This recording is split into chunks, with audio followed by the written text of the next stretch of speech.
भाईजान, सबसे पहले कल के फैसले पे यानी एक एक पॉइंट पे बात कर लेते हैं। सबसे पहले कल के फैसले पे बात कर जी लेते हैं। जी एक जी। शर्मनाक दिन था कल, ओ। स्याह तरीन दिन था हमारे निज़ाम इंसाफ और निज़ाम अदल के लिए।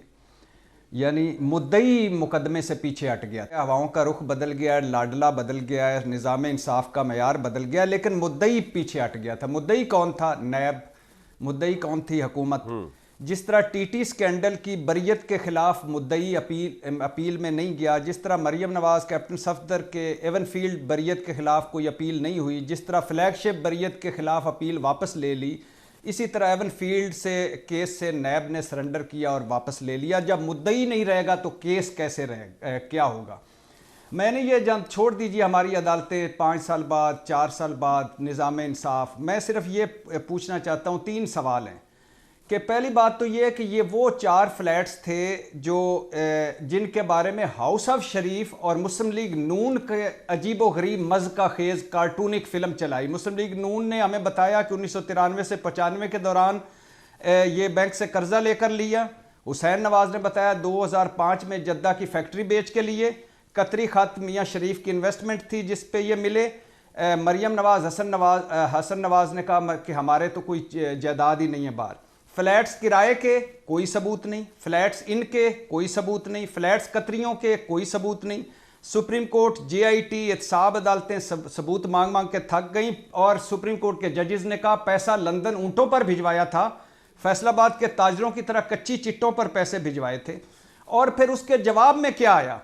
जनाब स्पीकर, ये हैं वो ज़राए, सुप्रीम कोर्ट जालसाजी, झूठी ट्रस्ट डीड, झूठा कैलबरी फॉन्ड, झूठे कतरी खात, झूठी तकरीरें, झूठे बच्चों के इंटरव्यूज़। और at the end of the day यानी ये हो गया कि मुद्दई पीछे हटा और भट्टी साहब, अपार्टमेंट्स अवाम मौजूद के है, बीच मनी में ट्रेल मौजूद नहीं है अवाम के और बीच केस खत्म हो में गया। करप्शन का परसेप्शन धुल गया होगा मियां साहब का, अब जिस तरह ये उनकी बरियत हो रही है।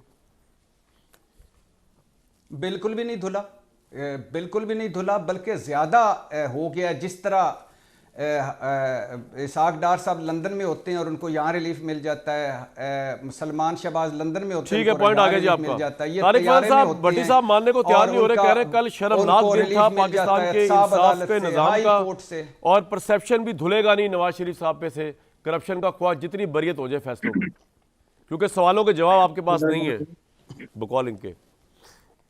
मेरा ख्याल ये है कि भट्टी साहब जो हैं वो ऐसे फैसलों पे खुशियों के शादियाने बजाते हैं कि जिन जिन फैसलों के नतीजे में पाकिस्तान में वज़ीर आज़म को फांसी लगाएगी। जुल्फ़िकार भुट्टो साहब का फैसला, उसके बाद बहुत सारे ऐसे फैसले हैं जो एंटायरली पॉलिटिकली जनरेटेड केसेस के फैसले थे और पाकिस्तान की सियासी क़यादत को उसमें निशाना बनाया गया।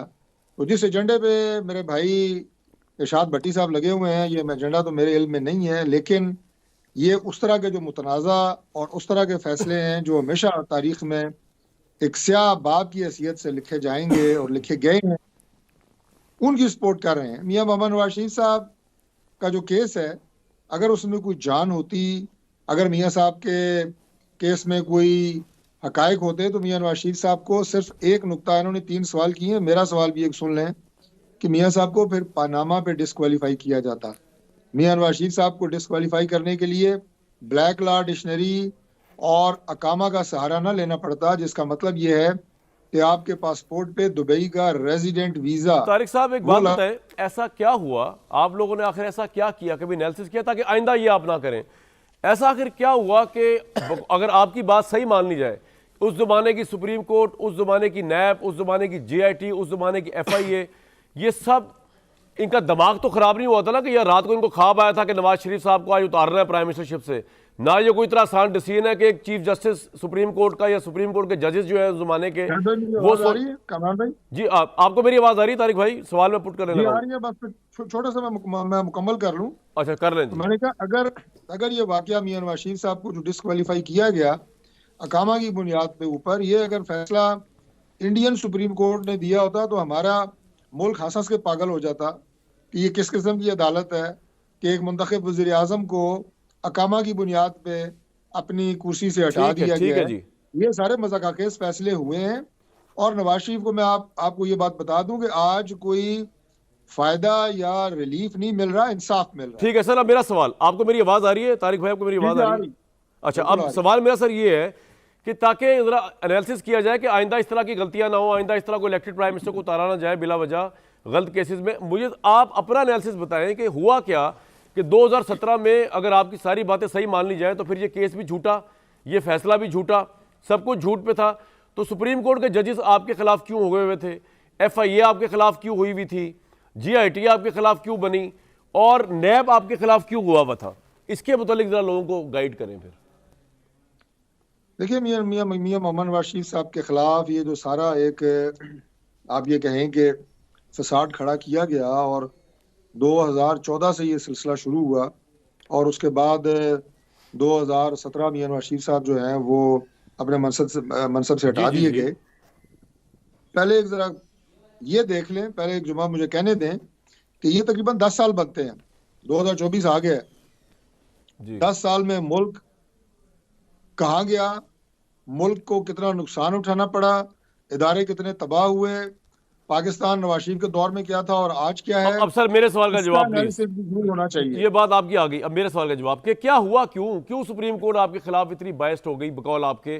क्यों नैब आपके दर पे हो गई? किस तरह जजेस ने इस तरह गलत फैसला मैनेज करके दे दिया बकौल आपके? क्यों, वजह क्या थी? आप इस तरह करें कि मैं आपको एक पटिशन भेजूंगा जो जस्टिस शौकत अजीज सिद्दीकी साहब ने सुप्रीम कोर्ट ऑफ पाकिस्तान में की हुई है, और आज तक उसकी तारीख नहीं निकल रही। उसमें वो फरमाते हैं कि फौज के एक अफसर मेरे पास आके मुझे कहते हैं कि हमारी 2 साल की मेहनत ज़ाया हो जाएगी, मियां नवाज शरीफ साहब को आपने किसी सूरत में रिलीफ नहीं देना। ये बात मेरा ख्याल है आपको भी पता होगी। जनरल फैज पे इल्जाम लगाया जी उन्होंने, जो DGC थे उस वक्त। जी, तो ये बात अब तो आप ये कह रहे हैं कि उस जमाने के DGC जो थे वो उस जमाने की सुप्रीम कोर्ट को भी इन्फ्लुएंस कर रहे थे, उस जमाने की नैब को भी इन्फ्लुएंस कर रहे थे, आप ये कह रहे हैं सर? ये बात मैं नहीं कह रहा, ये जो इस वक्त नहीं सर देखे ना, जो नवाज शरीफ साहब को पनामा पे फैसला आया उनके खिलाफ, वो तो सुप्रीम कोर्ट ने दिया ना। चले DGC साहब मुबैना तौर पे चले गए, अभी तो इल्जाम साबित हो गए जी। ये बात वो शख्स कह रहा है कि जो अगर निकाला ना जाता बतौर जस्टिस इस्लामाबाद हाई कोर्ट, तो आज वो चीफ जस्टिस होते हैं इस्लामाबाद हाई कोर्ट के, और ये बातें उन्होंने ऑन ओथ की हुई हैं। ठीक है जी, बिल्कुल ठीक है। के ऊपर वो कुरान पे हाथ सर आपका पॉइंट आ गया, आपका पॉइंट आ गया, जितना आप बता सकते थे आपने बता दिया। आमिर इलियास राना साहब, भट्टी साहब कह रहे हैं कि जी करप्शन का परसेप्शन नहीं उतरेगा क्योंकि सवालों के जवाब नहीं आए, और इससे कोई फायदा सियासी तौर पे शायद नवाज शरीफ साहब को ना हो। आप एग्री करते हैं जो केसेस जिस तरह बरियत हो रही है? आमिर साहब,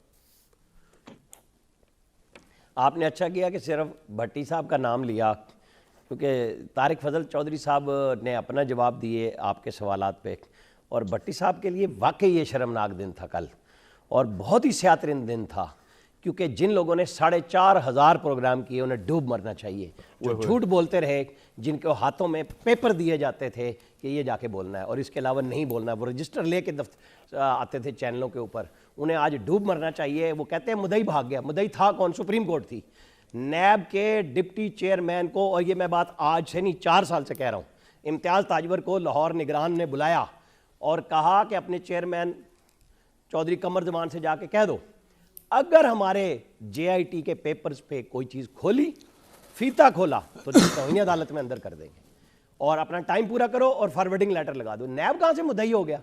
नैब को डंडा दिया हुआ था, वो जाके खड़े होकर बोल देते थे। वो जो JIT ढूंढ के लाई थी पेपर, उसको जस्टिस आमिर फारूक ने इमरान खान के दौर में आज से 2 साल पहले उड़ा के रख दिया। उन्होंने कहा ये बताओ सबूत कहाँ है, मरियम नवाज मालिक है। उन्होंने कहा जी ये फैसला है। उसने कहा फैसले में पेपर दिखाओ। पेपर दिखाया तो उन्होंने कहा ये कहाँ से आया है? पता लगा JIT से आया। ओ भाई, ब्रिटिश गवर्नमेंट का कोई पेपर है, कोई किसी से अटेस्टेड है? नहीं है। उन्होंने कहा चलो नवाज शरीफ भी मालिक हो तो चलो वो बता दो। नवाज शरीफ भी मालिक नहीं था। ये मैंने कल अपने एक्सप्रेस न्यूज़ का उस 2018 का ट्वीट वाजिद जिया का पढ़ के दिखाया कि ना नवाज शरीफ ऑफशोर कंपनियों के मालिक हैं, ना लंदन फ्लैट्स के। ये उसने एहतसाब अदालत में कहा, उस JIT के टॉप हीरे ने कहा। आपको पता है ना, ये रिकॉर्ड पे बात थी उन्होंने हेयरिंग के बाद। आप किस चीज के उस वक्त एक मिनट आप अनइंटरप्टेड भट्टी साहब को जाने दे रहे थे, आप मुझे बोलने दें। नहीं, गलत बात हो जाती है सर, बोले। आप मुझे ये बताएं, उस वक्त ये जब जजेस और इस्टेब्लिशमेंट मिलकर काम कर रही थी, आप और हम 10 प्रोग्राम कर चुके, आज सब चीजें जनरल बाजवा बोल चुके कि इमरान खान कहते थे इसे नायल भी करो, इसे जेल भी डालो, इलेक्शन में तब लड़ सकूंगा वरना नहीं लड़ सकूंगा। उनके ख्याल में ही नहीं था कि नवाज शरीफ वहाँ से सजा सुन के बीमार बेगम को छोड़ के और बेटी को लेके यहाँ आ जाएगा। उसे अबूधाबी में भी कहा गया वापस चले जाओ, वो नहीं गया। और फिर एक शख्स बुके लेके इलेक्शन से पहले जब उनको आरटीएस बिठाने का आखिरी फैसला करना पड़ा, वो कौन गया था जिसका नाम बहुत आ रहा है, वो जेल में गया। उनको खतरा हो गया था कि कहीं ये जीत ही ना जाए, वो तो फिर आरटीएस बिठा के नवाज शरीफ की जीत को बदला गया।